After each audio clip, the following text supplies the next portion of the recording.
I wanted to show first a collection that I formed of pins and needles advertising. It started off with just some curiosity about the trade, so I wrote a brief history of the pins and needle trade and collected over maybe 10 years 75 examples of advertising pins and needles ephemera that show from the 1850s to right now the history of pins and needles manufacture. I just picked that one up, which is a contemporary. Great Western Savings Bank out west, out in Reno. And then these are some of the 19th century ones, coal manufacturers, buildings, Woolworth Building. Here's a much more modern one.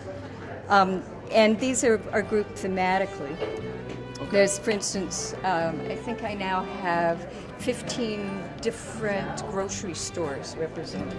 So now we have a ledger, sort of unprepossessing looking.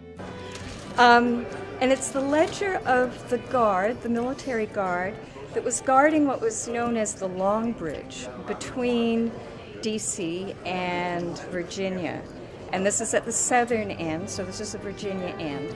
And it happens to be the ledger that records the very last month of the war. In fact, the last page is when the Guard itself was dismissed because the war was over. And, I mean, most of it is boilerplate. It's a list of who the Guard was. But the intriguing thing is that every time the Guard changed, they had to hand over things like their cooking pots and their supplies, their lanterns, and so on. And then here, list of prisoners.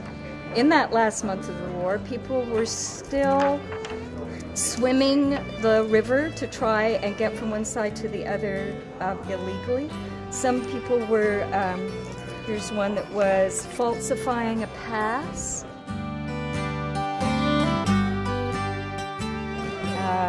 See, most of the time they didn't have any prisoners, but there were several times when somebody was, here were two who were deserting, and they were trying to swim across the river, and they were apprehended and then sent to superior officers. Here it is. This book was opened November 8th, 1864, Guard from the 24th Regiment, Veteran Reserve Corps, and signed by the commanding officer. What it also shows is how close, or reminds people, how close the two capitals were. That they were just a bridge apart, pretty much. Richmond, D.C. Richmond,